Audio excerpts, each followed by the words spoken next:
கடகராசியார் நண்பர்களே, சார் இந்த கடகராசியை பொறுத்து என்ன சொல்கிறது, பல கஷ்டங்களை அனுபவித்து இன்று மகிழ்ச்சிக்காக காத்து கொண்டு இருக்கக்கூடிய ஒரு முக்கியமான ராசியில் முதன்மையான ராசி இந்த கடகராசி. மகிழ்ச்சி இனிமேல் உங்களுக்கு பொங்க போகுது, கஷ்டங்கள் எல்லாமே முடிஞ்சு இனிமேல் மகிழ்ச்சி பொங்க போகுது அப்படின்னு தான் சொல்லணும். நன்மை வந்து கொட்டுவதற்கான நேரம். அப்படியே ஒரு முந்தானை அப்படியே இந்த சாமிகிட்ட வரம் வாங்கும்போது அந்த முந்தானை வந்து முன்னாடி இழுத்து சாமிகிட்ட வரம் வாங்குவாங்க பற்றிய பெண்கள், அந்த மாதிரி மகிழ்ச்சியை வந்து நீங்கள் அப்படியே கை கூப்பி வரவேற்கணும். சாமிகிட்ட ஒரு பக்தியோட அந்த முந்தானையில் எப்படி சாமிகிட்ட வாங்குவாங்க, அந்த மாதிரி நீங்கள் வந்து வரம் வாங்கக்கூடிய ஒரு அருமையான நேரம். இந்த 12 நாட்கள் நீங்கள் நினைச்சது நடத்தலாம். என்ன நினைக்கணுமோ அதுக்கான தொடக்க புள்ளியை தொடங்கலாம், இறைவன்கிட்ட வணங்கலாம். இது யாருக்கு? இந்த கடகராசியில் கிரகங்கள் சரியாக இருக்கக்கூடிய முக்கியமான நபர்களுக்கு. அதை நீங்கள் தனிப்படையாக பார்த்து தெரிஞ்சுக்கணும் அப்படின்னா நீங்கள் தனிப்படையான ஜோதிடம் பார்த்துக்கணும். கீழே ஃபோன் நம்பர் கொடுத்துருக்கேன், அதை நீங்கள் தெளிவாக உங்களுடைய தனிப்படையான ஜோதிடத்தை பார்த்துட்டு நீங்கள் சொல்லுங்கள். ஏன்னா இந்த வீடியோ ஃபுல்லாக பார்த்துட்டு சார் என்ன நீங்கள் இப்படி சொல்கிறீங்க, கடகராசியில் ஒருத்தலாம் நல்லா தான் இருக்கிறான், ஒருத்தனுக்கு மட்டும் இப்படி இருக்குது ஏன் அப்படின்னு கேட்டிங்கன்னா, அவனுக்கு தசாபுத்தி வேறு சார், லக்கினம் வேறு சார், நட்சத்திரம் வேறு சார், அதனால தான் அவன் அப்படி இருக்கிறான், நீங்கள் அப்படி இருக்கீங்க. அதை ஏன் நீங்கள் தெரிஞ்சுக்கணும்? உங்களுக்கு இப்போ என்ன நடக்குது, உங்களுக்கு அடுத்து எப்போ நல்லது நடக்கும் அப்படிங்கிறது தனிப்படையான ஜோதிடம் பார்த்தா தானே தெரியும். நம்ம வெறும் ராசி பலனை பார்த்தே எப்படி சொல்கிறது. ஆனால் இப்போ நான் சொல்லக்கூடிய விஷயங்கள் கடகராசியில் இப்போ நடந்துட்டு இருக்குது. உங்களுக்கு நடக்கலை அப்படின்னா தனிப்படையான ஜோதிடம் பார்த்துக்கோங்க. அதாவது வரங்களில் அதிகமான வரன் கிடைக்கக்கூடிய ஒரு முக்கியமான நாள்னு சொல்லிட்டேன். கீழே டிஸ்கிரிப்ஷன் நம்பர் கொடுத்துருங்க, ஃபோன் பண்ணி தெரிஞ்சுக்கோங்க. மேலே வந்து ஃபேஸ்புக்கில் ஸ்க்ரீன்லேயே ஓடிட்டுருக்கும், பார்த்து தெரிஞ்சுக்கலாம். யூடியூப்பில் பார்த்துருக்கோங்க, டிஸ்கிரிப்ஷனில் பார்த்து தெரிஞ்சுக்கோங்க. இந்த வரம் வந்து அதிகமாக கிடைக்குது அப்படின்னா மிகப்பெரிய நன்மை பெறுவதற்கான ஒரு காலகட்டம். சரி, எல்லாத்துக்குமே ஒரு கடவுள் வந்து வச்சு ஒரு செஞ்சுட்டு கொஞ்சம் நன்மை கொடுப்பாரு பார்த்தீங்களா, அதுக்கு மேலே ஃப்ரீயாக விட்டு அப்பா இதுக்கு மேலேயாவது நல்லாடுறா அப்படின்னு விடுவாங்க பார்த்தீங்களா, அந்த மாதிரி ஒரு காலகட்டம் இப்போ நீங்கள் இருக்கிற ஸ்டேஜ். கண்டிப்பாக ஒருத்தருக்காக கடன் கொடுத்துருப்பீங்க. இதில் ஒரு சிலர் வந்து கடன் வாங்கி வச்சுருப்பீங்க. சார் எப்படின்னே தெரியல, இன்னும் கடன் வாங்கிட்டு தான் இருக்கோம், அந்த கடனை எப்படி தான் சரி பண்ணுறதுனே தெரியல அப்படின்னு தவிச்சிட்ருப்பீங்க. இருந்தாலும் நீங்கள் அடுத்த ஸ்டேஜ் உங்களுடைய பழைய பிரச்சனையிலேருந்து கொஞ்சம் வெளிவந்திருக்கீங்க அப்படின்னு தான் சொல்லணும். சில நாட்கள் ஹாஸ்பிட்டலில் அலைஞ்சிட்டு இருந்திருப்பீங்க, அது எல்லாமே ஓரளவு சரியாக இருக்கும். மன ரீதியான சில துன்பங்கள் இருந்திருப்பீங்க, அது எல்லாமே கொஞ்சம் அப்படியே சரியாகிட்டே வந்துட்டுருக்கோம். அதே மாதிரி கல்வி ரீதியாக இடமாற்றத்தின் மூலமாக பல கஷ்டங்களை நீங்கள் வந்து அனுபவிச்சுட்டு ஒரு இடத்துல இருக்க முடியல சார், ரொம்ப கஷ்டமாக இருக்குது சார் அப்படின்லாம் சொல்லிட்டு இருந்திருப்பீங்க. அந்த கஷ்டங்கள் எல்லாமே சரியாகி இனிமேல் நிலையாக ஒரு இடத்தில் அமர்ந்து சந்தோஷமாக இருக்கக்கூடிய ஒரு முக்கியமான காலகட்டமாக இந்த காலகட்டம் அமையும். நீங்கள் கண்டிப்பாக கடன் பண விஷயத்தில் கொஞ்சம் லாபம் இருக்க தான் செய்யுதுங்க. தொழில் ரீதியாக கொஞ்சம் எஃபர்ட்லாம் கொஞ்சம் கஷ்டமாக தான் இருக்கே தவிர பணம் வந்துட்டு தான் சார் இருக்குது. ஆனால் அந்த பணத்தை ஹாப்பியாக செலவு பண்ணுற அளவுக்கு இன்னும் மனசு கிளியர் ஆகலை அப்படின்னு தான் இருப்பீங்க. இனி வரக்கூடிய காலகட்டங்களில் அது கண்டிப்பாக நடக்கும். ஒரு குறிப்பிட்ட காலகட்டமாக கணவன் மனைவி வந்து பிரிஞ்சு இருக்கக்கூடிய காலகட்டமாக இருந்திருக்கும். திருமணம் ஆகாமல் இருக்கிறவங்க திருமணம் வந்து அமையாமையே நீங்கள் வந்து காலகட்டமாக இருந்திருப்பீங்க. காதலர்கள் பிரச்சனையில் இருந்திருப்பீங்க. ஸோ இந்த மாதிரி காலகட்டமாக தான் சில காலகட்டங்கள் அமைஞ்சிருக்கும். அவங்களுக்குலாம் இனி வரக்கூடிய 12 நாட்களில் என்ன நடக்கும், அதை எப்படி நீங்கள் செஞ்சீங்க அப்படின்னா வரக்கூடிய வாழ்க்கை எப்படி அமைய போகுதுன்னு தான் நான் சொல்ல போகிறேன். இப்போவும் சொல்கிறேன், இது வந்து கடகராசியில் நடந்துகிட்ருக்கு. உங்களுக்கு நடக்கலை அப்படின்னா தனிப்படையான ஜோதிடத்தை கண்டிப்பாக பார்த்துக்கணும். கீழே நம்பர் கொடுத்துருக்கேன், நீங்கள் ஃபோன் பண்ணி உங்களுடைய பிறந்த தேதி, பிறந்த நேரம், பிறந்த ஊரை சொன்னீங்க அப்படின்னா ஆட்டோமேட்டிக்காக வந்து கிளியராக எல்லாமே சரி பண்ணி கொடுத்துடலாம். அது வந்து பிரபல ஜோதிடர் தான் உங்கள்கிட்ட பேசுவார். நிறைய ஆக்ட்ரஸும் பிரபல அரசியல் பிரமுகர்களும் இப்போதைக்கு ஃபோனில் பேசி சீக்கிரட்டாக எல்லா விஷயத்தையும் தெரிஞ்சுக்கிட்டு அவங்களோட பர்சனல் டீட்டெயில்ஸ் எல்லாமே வெளியே லீக் பண்ணாமல் நீட்டாக அவங்களுக்கு மட்டுமே எல்லா டீட்டெயில்ஸும் சொல்லிகிட்டு இருக்கோம்.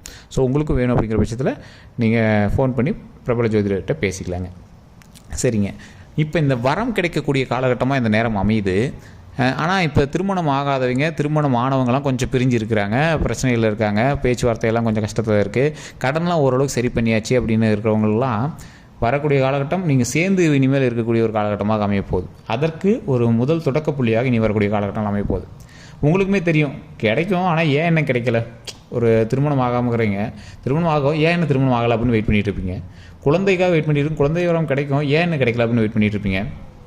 அதே மாதிரி இன்னொரு விஷயம் என்ன அப்படின்னா, திருமணம் ஆகி பிரிஞ்சிருக்கிறவங்க, கல்யாணம் ஆகி பிரிஞ்சிருக்கிறவங்க, அப்படி இல்லைன்னா சின்ன சண்டை சச்சரவுனால் பிரிஞ்சிருக்கிறவங்க, அப்படின்னா ஏதோ ஒரு விஷயத்தினால் பிரிஞ்சிருக்கிறவங்க இனிமேல் வந்து சேர்ந்து இருக்கக்கூடிய ஒரு காலகட்டமாக அமையுதுங்க.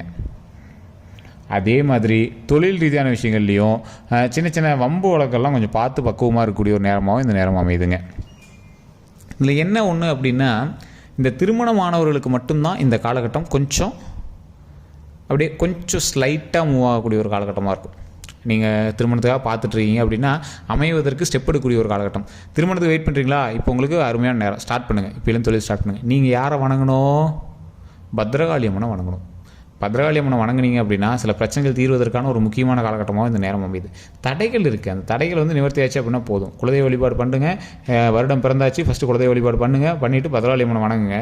சில தடைகள் எல்லாமே நிவர்த்தியாகும். இந்த தடைகள் பாவம் எல்லாமே நீங்கும். பூர்வ ஜென்ம புண்ணிய பாவங்கள் எல்லாமே பார்த்து அதை சரி பண்ணி கடவுள் வந்து கொடுக்கக்கூடிய ஒரு காலகட்டமாக இந்த 12 நாட்கள் அமையுது. இந்த 12 நாட்களில் பக்கத்தில் இருக்கக்கூடிய கோயிலுக்கு போங்க. பத்ராளியம்மன் கோயில் இருந்தால் பக்கத்தில் போயிட்டு வாங்க. காளியம்மன் கோயில் எங்கே இருந்தாலும் சரி போய் வணங்கிட்டு வாங்க. அதன் மூலமாக பல நன்மைகள் தரக்கூடிய ஒரு நேரமாக இருக்குது. அதே மாதிரி திருமணம் ஆகாதவங்க கண்டிப்பாக இந்த ஒரு விஷயத்தை சொல்லி வணங்குங்க. ஓம் வள்ளி தெய்வானை சமேத சுப்பிரமணிய சுவாமியை போற்றி, ஓம் வள்ளி தெய்வானை சமேத சுப்பிரமணிய சுவாமியை போற்றி, ஓம் வள்ளி தெய்வானை சமேத சுப்பிரமணிய சுவாமியை போற்றி அப்படின்னு கண்டிப்பாக 3 டைம் சொல்லி வணங்குங்க. இதனால் மிகப்பெரிய நன்மை கிடைக்கக்கூடிய ஒரு காலகட்டமாக வரக்கூடிய காலகட்டம் அமைய போகுதுங்க. சொன்ன உடனே கல்யாணம் ஆயிருமா சார்? சொன்ன உடனே இத்தனை நாள் உங்களுக்கு வேரியேஷன் தெரிஞ்சு பார்த்தீங்களா, பொண்ணே பார்க்கல அமையவே இல்லை அப்படிங்கிறது உங்களுக்கு ஒரு நல்ல செய்திகள் மூலமாக காதுக்கு வர ஆரம்பிக்கும். அதுலேயே உங்களுக்கு வந்து தெரிய ஆரம்பிக்கும், ஓ பரவாயில்ல ஏதோ ஒரு நல்ல விஷயம் நடக்குது அப்படிங்கிறது உங்களுக்கு ஆட்டோமேட்டிக்காக தெரிய ஆரம்பிக்கும். சரி சார், அது மட்டும் தானா அப்படின்னு கேட்டிங்கன்னா, திருமணமாகி குழந்தை இல்லாதவங்களுக்கு குழந்தை வரம் கிடைக்கிறது அதிக வாய்ப்பு இருக்குது. காதலர்கள் சேருவதற்கு இன்னும் கொஞ்சம் நாட்கள் உங்களுக்கு வாய்ப்புகள் அமைய போகுது. ஸோ இது மட்டும் தானா அப்படின்னு கேட்டிங்கன்னா, தொழில் ரீதியாக அதிக வருமானம், ஏற்கனவே வருமானம் வந்துட்டுருக்கு, அதில் ஒரு ஹைக்கு, பெரிய ஹைக் கிடையாது, சின்ன ஹைக்கு. நீங்கள் தொழிலையோ இல்லை வேலைக்கு போய்ட்டுருக்கீங்க, ஏதோ ஒரு இடத்துல சின்ன ஹைக்கு, ஒரு 10,000 வந்துருக்கிற இடத்துல இன்னொரு 2,000 சேர்ந்து வருது, இல்லை ஒரு 1,000 சேர்ந்து வருது. அந்த மாதிரி ஏதோ ஒரு சின்ன ஹைக்கு, அது உங்களுக்கு மிகப்பெரிய மகிழ்ச்சி தான், லாபம் தான், லாஸ்லாம் கிடையாது. அதனால் ஒரு சந்தோஷம் இருக்கக்கூடிய ஒரு காலகட்டமாக தான் அமையுதுங்க. இது மட்டும் இல்லாமல் தொழிலில் உங்களுக்கு ஹைக் இருந்தாலும் சொந்த பந்தங்களுக்கிடையே ஒரு மகிழ்ச்சியான தருணம் உங்களுக்கு எல்லாம் இணைஞ்சிருக்கக்கூடிய ஒரு தருணமாக அமையுது. இவங்கெல்லாம் இணைஞ்சு உங்களுக்கு திருமணம் நடத்துறது, இல்லை அதே மாதிரி உங்களுக்கு ஏதாவது ஒரு குழந்தை இல்லாமல் இருக்கிற இடத்துல டக்குன்னு உண்டாச்சு அப்படின்னு எல்லாம் மகிழ்ச்சியாக ஒருங்கிணைந்து எல்லாமே சேர்ந்துருக்கிறது, இல்லை லீவுக்காகவாது நீங்கள் எல்லாம் ஒட்டுக்காக சேர்ந்துருக்கக்கூடிய ஒரு காலகட்டம்ங்க. மகிழ்ச்சியான தருணத்துக்காக நீங்கள் வந்து சேர்ந்துருக்கக்கூடிய ஒரு காலகட்டமாக அமையுதுங்க. அதே மாதிரி தாய் தந்தையருக்கு நீங்கள் நன்மை செய்யக்கூடிய ஒரு காலகட்டம். நீங்கள் உங்களுக்கு வந்து பக்கத்தில் இருந்து செய்யணும். குலதெய்வ வழிபாடு பண்ணிட்டு வந்து உங்களுடைய தாய் தந்தையருக்கோ இல்லை தாத்தா பாட்டிக்கோ அவங்களுக்கு வந்து சேவை செய்யக்கூடிய ஒரு முக்கியமான காலகட்டமாக இருக்குது. இந்த 12 நாட்களில் நான் வணங்க சொன்ன தெய்வத்தை கண்டிப்பாக வணங்குங்க. பத்ராளியம்மன் வணங்கினீங்க அப்படின்னா மிகப்பெரிய நன்மை கிடைக்கும். பக்கத்தில் இருக்கக்கூடிய எந்த கோயிலுக்கு போனீங்க அப்படின்னாலும் காலையில் சூரிய வழிபாடு பண்ணிவிட்டு பக்கத்தில் இருக்கிற கோயிலுக்கு போயிட்டு வணங்கிட்டு எந்த ஒரு பிரச்சனையும் வராமல் பார்த்துக்கணும் அப்படின்னு வணங்கிட்டு அடுத்தது நீங்கள் போய் தொழிலை பார்க்கலாம். வாகன ரீதியான விஷயங்களில் கவனம் தேவை. தூரத்து பயணங்கள்லாம் கொஞ்சம் பார்த்து பண்ணிங்க அப்படின்னாவே போதுமானது. அதே மாதிரி பண ரீதியான விஷயங்கள் ஒன்றும் பிரச்சனை கிடையாதுங்க. தொழிலையோ பணத்துலையோ உங்களுக்கு ஒன்றும் பிரச்சனை கிடையாது. உடல் ரீதியான விஷயங்களில் கவனம் கண்டிப்பாக தேவை. நீங்கள் வந்து ஒரு பணம் கொடுத்து பண்ணுறீங்க, அதெல்லாம் ஓகே தான். டாக்குமெண்ட்டோ இல்லை ஏதாவது ஒரு முக்கியமான ஆவணங்கள்லையோ நீங்கள் வந்து பார்க்கும்போது கொஞ்சம் சரி பார்த்து பண்ணிக்கிறது ரொம்பவே பரவாயில்லைங்க. அந்த டாக்குமெண்ட் விஷயங்கள், ஆவண விஷயங்கள், வேறு யாருக்காவது செக்யூரிட்டிக்கு போகிறீங்க, ஜாமீனுக்கு போகிறீங்க அப்படின்னா அந்த மாதிரி விஷயங்கள்லாம் ரொம்ப கவனமாக இருக்கிறது ரொம்பவே முக்கியமான ஒரு விஷயமாக கருதப்படுது. அது மட்டும் இல்லாமல் தொழில் பண்ணுற இடத்துல மற்றவங்களை நம்பியோ இல்லை வேறு ஏதாவது ஒரு விஷயத்துக்காக ரொம்ப ஜெல்லாக இருக்கீங்க அப்படின்னா அந்த இடத்துல தேவையில்லாத பகையை உண்டாக்காமல் நீங்கள் வந்து இருந்தீங்க அப்படின்னா போதுமானது. இந்த கடகராசியை பொறுத்த வரைக்கும் சில இடத்துல ஏதோ ஒரு இடத்துல வாய் விட்டுருவாங்க, அவங்க கிடக்கிறான் ஏதோ வாய் விட்டுருவாங்க. அதன் மூலமாக பல பிரச்சனைகள் வர்றதுக்கான வாய்ப்புகள் இருக்குது. ஒருத்தரை பற்றி இன்னொருத்தர் சொல்கிறதுனால நன்மை கிடைக்குது அப்படின்னா அந்த விஷயத்தை வந்து தவிர்த்துக்கோங்க. இப்போ வந்து உங்களை வந்து தேவையில்லாத பிரச்சனை மாட்டி வரதுக்கான காலகட்டமாக கூட அமையலாம். ஸோ அதனால் நீங்கள் வந்து வார்த்தையில் கவனம் தேவை, நான் அடக்கம் தேவை. மற்றவர்கிட்ட இன்னொருத்த பற்றி பேசவே கூடாது இந்த நேரத்தில், அதை மட்டும் சரி பார்த்துக்கோங்க. மற்றபடி ஒரு ஜாக்பாட் நேரம்னு சொல்ல முடியாது. இருந்தாலும் இந்த திருமணம் ஆனவங்க, திருமணம் ஆகாமல் இருக்கிறவங்களுக்கு கொஞ்சம் நன்மை தரக்கூடிய காலகட்டம். பிரிஞ்சிருக்கீங்க அப்படின்னா கொஞ்சம் சேர்றதுக்கான ஃபஸ்ட்டு ஸ்டெப் எடுக்க வைக்கக்கூடிய காலகட்டம். இந்த 12 நாட்களே சேர்ந்துவீங்களா அப்படின்னு கேட்டால் முடியாதுங்க. ஃபஸ்ட்டு ஸ்டெப்பு இந்த 12 நாட்களை விட அடுத்த 12 நாட்கள் தான் உங்களுக்கு இன்னும் ஒரு ஹைலைட்டான காலகட்டம் அப்படின்னே சொல்லலாம்.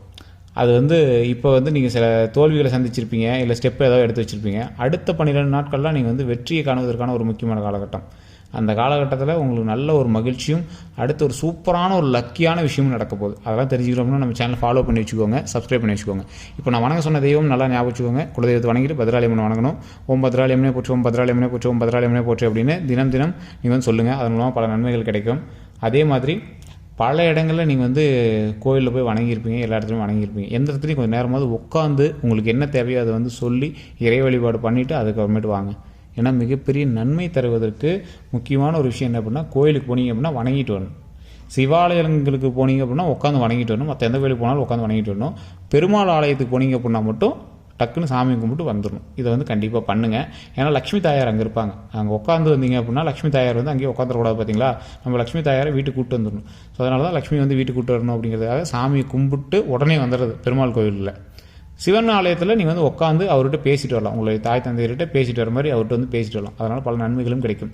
ஸோ இந்த காலகட்டம் உங்களுக்கு ஒரு பெரிய ஹைக் காலகட்டம் அப்படின்னு சொல்ல முடியாது, ரொம்ப லோ காலகட்டம் அப்படின்னு சொல்ல முடியாது, ஒரு மீடியமான ஸ்டேஜில் இருக்கக்கூடிய ஒரு காலகட்டம். அதனால் நன்மைகள் மட்டுமே கிடைப்பதற்கான ஒரு முக்கியமான ஒரு அருமருந்தாக வரக்கூடிய நாட்கள் அமைய போகுது. அதனால் எந்த ஒரு விஷயத்துக்கும் பயப்படாமல் நன்மை தருவதற்கான ஒரு நேரமாக வரக்கூடிய காலங்களை கண்டிப்பாக பயன்படுத்துங்கள்.